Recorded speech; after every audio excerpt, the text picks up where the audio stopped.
Bienvenidos a este nuevo video tutorial, amigos. En el día de hoy vamos a poder ver lo que es histología del tejido óseo, factores que afectan al crecimiento, función del sistema esquelético, estructura del hueso, desequilibrio homeostático y fracturas frecuentes.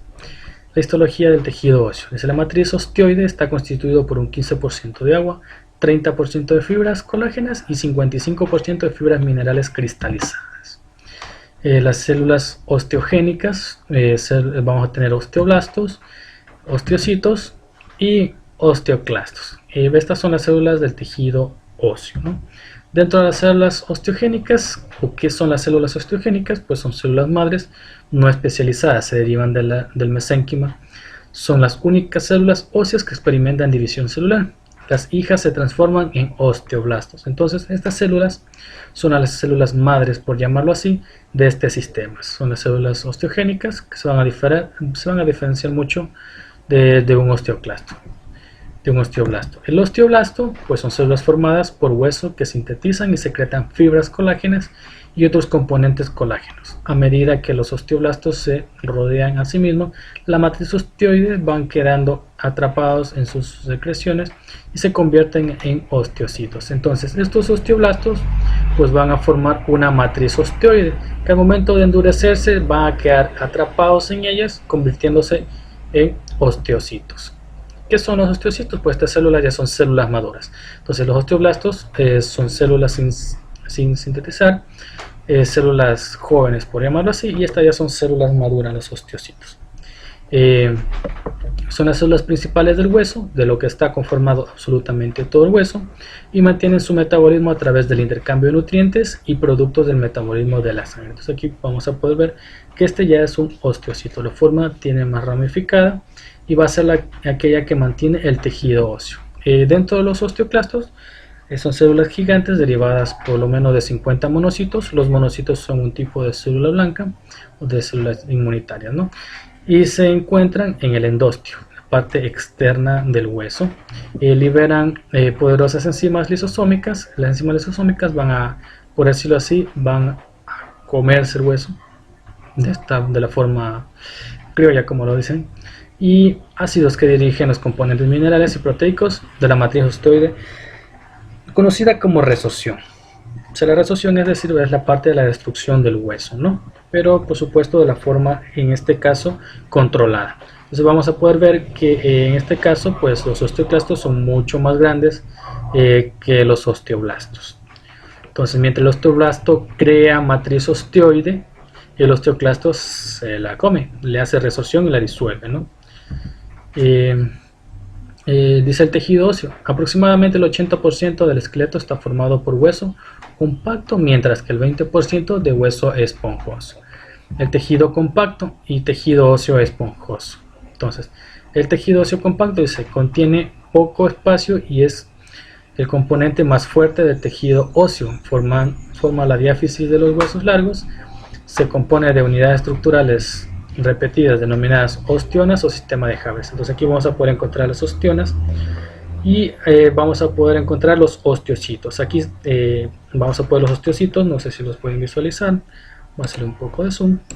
Estos son los osteocitos. Esto que tenemos aquí se llaman osteocitos.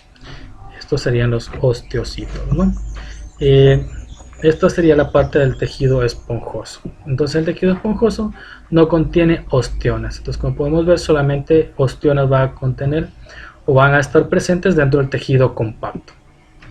Siempre es profundo y está compuesto por laminillas dispuestas en el patrón irregular de finas columnas denominadas trabéculas. Entonces, como podemos ver, no tienen una forma específica, sino que son alargadas y puntiagudas, y esto se le denomina trabécula, ¿no? Dice, estos espacios contienen la médula ósea roja y la médula amarilla. La ósea roja, pues vamos a encontrar la formación de glóbulos rojos, mientras que en la amarilla vamos a encontrar todo lo que son lípidos. Dice, está cubierto por hueso compacto. Entonces hay que recordar que el hueso compacto es la primera capa, y la segunda capa interna, en este caso por decirlo así, es el tejido esponjoso. Es más abundante en los huesos que no reciben mucha presión. Por ejemplo, el omóplato, en el pecho, en este caso se llama esternón. Aquí podemos ver parte de las trabéculas, una parte específica. Dentro o en los espacios que tienen estas trabéculas va a encontrarse la médula ósea roja o amarilla. En esta parte vamos a poder ver unas lagunas, vamos a poder ver los osteocitos. Hay que recordar que los osteocitos ya es la célula madura. Vamos a poder encontrar los osteoblastos, que los osteoblastos son aquellos que forman la matriz osteoide, la matriz ósea, y los osteoclastos, que es aquella célula que para el crecimiento del hueso van a ir destruyendo parte del hueso para que los osteoblastos formen una nueva matriz mucho más grande, ¿no? Entonces este crea y este destruye con el fin de hacer el incremento, de formar un incremento de hueso, ¿no? Los factores que afectan el crecimiento y la regeneración ósea, pues tenemos la parte mineral, las hormonas y las vitaminas. Dentro de lo mineral, pues durante la formación del hueso se necesita una gran cantidad de minerales como el calcio, que es lo principal en el cuerpo, y fósforo. Y en menor proporción lo que es el magnesio, el flúor y el manganeso. Dentro de las vitaminas, pues tenemos que la vitamina A estimula la actividad de los osteoblastos. Entonces hay que recordarnos que los osteoblastos ayudan a la producción de matriz osteoide. La vitamina C es principal para la síntesis de colágeno, que es la principal proteína de los huesos. El hueso pues principalmente va a estar de forma menos densa, que sería el colágeno. Luego se sintetiza y se vuelve mucho más dura, formándose así ya la matriz osteoide del hueso compacto, ¿no? La vitamina D participa en la formación ósea, estimulando la absorción sanguínea de calcio en la dieta gastrointestinal. Dentro de lo que es la parte hormonal, las hormonas más importantes para el crecimiento del hueso son los factores de crecimiento tipo insulina o IGF. Estos se van a producir en el intestino. Eso quiero que tengan muy presente, muy en cuenta, porque estas siempre son preguntas que se realizan. Se producen en respuesta a la GH, que es la hormona del crecimiento. Los IGF estimulan a los osteoblastos. Hay que recordar nuevamente que los osteoblastos son aquellos que van a dar inicio a la matriz osteoide, y promueven la división celular de la placa epifisiaria y estimula la síntesis de proteínas para la formación de nuevos huesos. La placa epifisiaria pues es aquella que nos va a permitir a nosotros seguir con el crecimiento, ¿no? Si nosotros a una corta edad de 10 años ya no tenemos placa epifisiaria, pues vamos a tener un enanismo, ¿no? Este enanismo es conocido como enanismo hipofisiario, por la falta en este caso de hormona del crecimiento, ¿no? Vamos a tener también la trillotironina o T3 y la tiroxina o tetrayotiroxina, también conocida como T4, que va a promover el crecimiento óseo, estimulando los osteoblastos. En este caso, el osteoblasto hay que recordar que es aquel que da inicio a la formación ósea. La calcitonina inhibe la resorción osteoclástica del hueso. Entonces, aquí para no hacerle mucho perder, esta parte de la T3, T4 y calcitonina va a ser producida en la glándula tiroides. La glándula tiroides está ubicada en la parte anterior en este caso, pues de la tráquea, o del cartílago tiroideo, ¿no? Por decirlo de esta manera. Ya cuando veamos la parte hormonal o cuando veamos el sistema respiratorio, igualmente les estaré haciendo mención de esto. Y la hormona paratiroidea. Las hormonas paratiroideas es generada por en este caso por las glándulas paratiroideas, que se encuentran en la parte posterior, adjuntas a la glándula tiroidea, ¿no? La hormona PTH, también conocida, promueve la resorción osteoclástica, en este caso la disminución de la matriz osteoide. Va a favorecer la recuperación urinaria de los iones de calcio. Aquí Ca significa calcio, y promueve la producción de la forma activa, la vitamina D, o también conocido como calcitriol. Los estrógenos y la testosterona, en este caso vendría a ser de hombre y mujer, que está dado por, en este caso, los testículos y los ovarios en las mujeres. Los testículos hombres y los ovarios en las mujeres, por supuesto, no vayan a pensar mal. Esto estimulan a los osteoblastos y promueven un pico de crecimiento repentino a nivel de la placa epifisiaria. Como le había mencionado, la placa epifisiaria es aquella que nos va a permitir a nosotros crecer un poco más. Si ya no tenemos placa epifisiaria, pues vamos a tener un enanismo hipofisiario de la glándula hipófisis por no haber una abundante secreción de hormona del crecimiento. De ser ese el caso, ¿no? Se da entre este estirón se da entre los 18 y los 21 años, según lo que dice la literatura, ¿no? Conforme a la literatura, pues vamos a poder encontrar esto. En otras literaturas, pues tendrán otro tipo de comentario o parecer diferente, ¿no? Los tipos de huesos, es muy importante conocer qué tipo de hueso tenemos nosotros. Tenemos huesos planos como el esternón, huesos largos como el húmero, también largo es el fémur, tibia, peroné, radio y cúbito. Son los huesos más largos del cuerpo, ¿no? Huesos irregulares como las vértebras, pueden ser cervicales, torácicas, lumbares. Huesos cortos como el trapezoide, que es el hueso de la muñeca, y huesos sesamoides como la rótula. El hueso pequeño también tenemos, en este caso, del estribo, yunque y el martillo, donde el estribo es el hueso más pequeño de todo nuestro cuerpo y el hueso más grande es el fémur. Pregunta de examen, chicos. Función del sistema esquelético. ¿Cuál es la función del sistema esquelético? Pues de sostén primeramente a los tejidos blandos y brinda el punto de inserción para los tendones. Cuando veamos el sistema muscular vamos a poder comprender nosotros que los huesos van a servir de origen e inserción de los músculos para que nosotros podamos realizar los movimientos de nuestras estructuras. Nuestro cráneo va a contener, nuestra bóveda del cráneo va a contener nuestro cerebro, ¿no? La homeostasis mineral o almacenamiento mineral se almacena diversos minerales como el calcio, el fósforo, que contribuyen a la resistencia de los huesos. Entonces estos huesos van a mantener la parte mineral ósea almacenando calcio y fósforo, que son los principales complementos que necesitamos nosotros para mantener nuestros huesos. Protección protege de lesiones a los órganos internos. Entonces, como ya hemos hablado anteriormente, aquí en nuestro cráneo, en la bóveda del cráneo, vamos a encontrar nuestro cerebro, ¿no? O nuestro encéfalo, como también se lo conoce. Va a protegerlo de la parte externa de cualquier golpe, a menos que el golpe sea con algo filudo y puntiagudo, pues ya sería inevitable, ¿no? Igualmente las costillas van a proteger a los pulmones y al corazón. El esternón va a estar protegiendo al corazón, el esternón principalmente, aunque el corazón no se encuentra central, sino se encuentra medial lateral anterior. Entonces cuando veamos el corazón vamos a poder ver detalladamente cuál es la posición del corazón y cómo se encuentra, ¿no?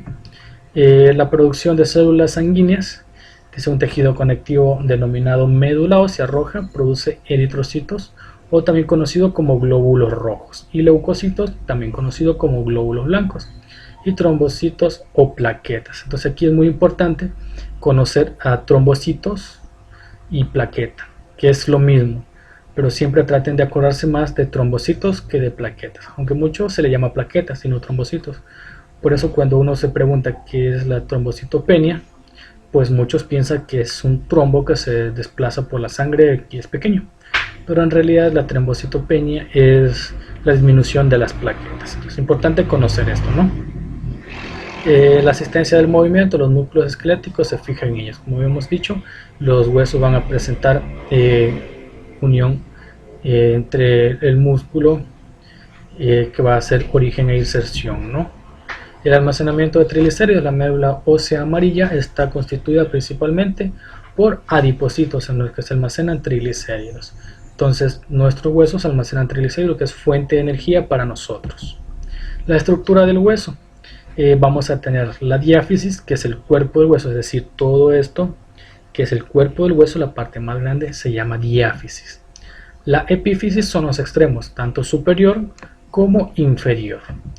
La metáfisis va a ser la parte intermedia entre la epífisis y la diáfisis.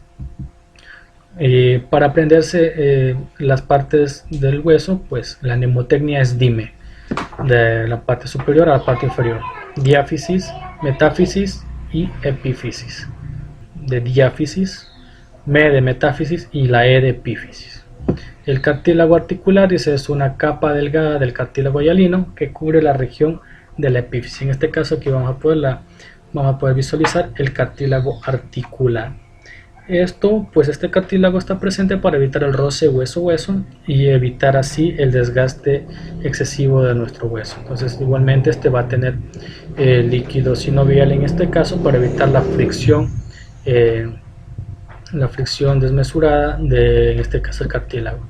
Es como el vehículo. Entonces el vehículo no le ponemos aceite, va a haber un roce entre piezas y esto va a producir un calentamiento y un desgaste excesivo, ¿no?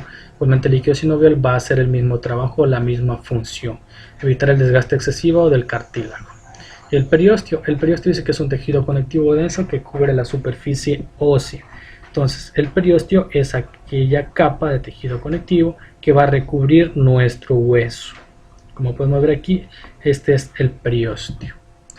El endosteo es la parte de la capa, una capa fina interna que va a estar valga la redundancia, dentro de nuestro hueso. Como lo podemos ver aquí, va a recubrir la parte interna del hueso de la cavidad medular, puesto que esto se llama cavidad medular, ¿no? La cavidad medular es la parte interna del hueso, que es un espacio vacío dentro de la diáfisis principalmente, donde vamos a poder encontrar nosotros médula ósea amarilla. Bueno, aquí pues vamos a poder ver lo que le decían antes, la línea epifisiaria. Esta línea epifisiaria pues va a ser de color, bueno, la imagen es color azul obviamente porque está formado de cartílago todavía, y esto nos va a permitir a nosotros realizar en este caso el incremento de tamaño de nuestros huesos. Si nosotros no tenemos una línea epifisiaria o placa epifisiaria, ya no vamos a poder crecer más y vamos a quedarnos enanos, por decirlo así. Entonces recordemos aquí la mnemotecnia es DIME, de diáfisis, metáfisis y epífisis. Los desequilibrios homeostáticos, bueno, pues este meme para poder realizar un poco más divertido, ¿no? Vamos a encontrar la enfermedad de Paget, que se origina una proliferación excesiva de osteoclastos. Los osteoclastos, recordemos, son aquellos que van a hacer la resorción de la matriz osteoide, por lo cual la resorción ósea se produce más rápido en el depósito de hueso y en respuesta a los osteoblastos. Entonces los osteoblastos hay que recordarnos que son aquellos que construyen la matriz osteoide. Los osteoblastos tratan de compensar, pero el nuevo hueso es más débil, ya que tiene una mayor proporción de hueso esponjoso que del hueso compacto. La mineralización es menor y la matriz osteoide recién sintetizada contiene proteínas anómalas. Esto quiere decir que las proteínas no son similares, no son iguales, son totalmente deformes.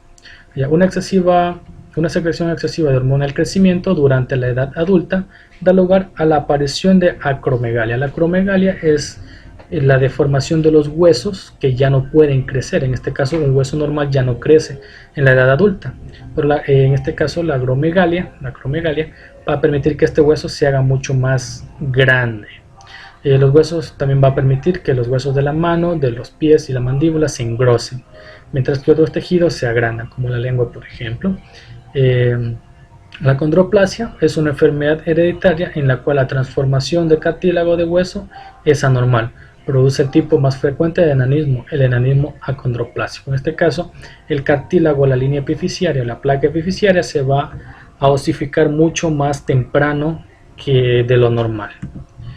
Vamos a tener la secreción excesiva de hormona del crecimiento durante la infancia, produce gigantismo. Entonces estas personas van a ser mucho más altos de lo normal, van a estar por los 2 metros y mucho más. Hay personas que miden hasta 3 metros, ¿no? Dice en el cual las personas alcanzan una estatura y un peso mucho mayor de lo normal. La secreción insuficiente de hormona del crecimiento produce enanismo hipofisiario, lo que les había mencionado anteriormente. Entonces, cuando la hipófisis, en este caso la adenohipófisis o hipófisis anterior, no libera suficiente hormona del crecimiento, pues las personas van a tener un enanismo hipofisiario, que ocasiona baja estatura. En este caso pues se llama enanismo, ¿no? Vamos a hablar ahora de la osteoporosis. ¿Qué es la osteoporosis? Pues he agregado también esta parte de aquí otra imagen de un meme, pues para hacer un poco más divertida la clase, en la cual pues dice se pierde más calcio a través de la orina. No va a haber la resorción necesaria de calcio para nuevamente compensar, sino que todo este calcio va a producirse en pérdidas excesivas. La heces y la transpiración que se absorbe en la dieta la masa ósea disminuye tanto de los huesos de fracturas muchas veces. En forma espontánea, por ejemplo, puede producirse una fractura de cadera solo por sentarse muy rápido.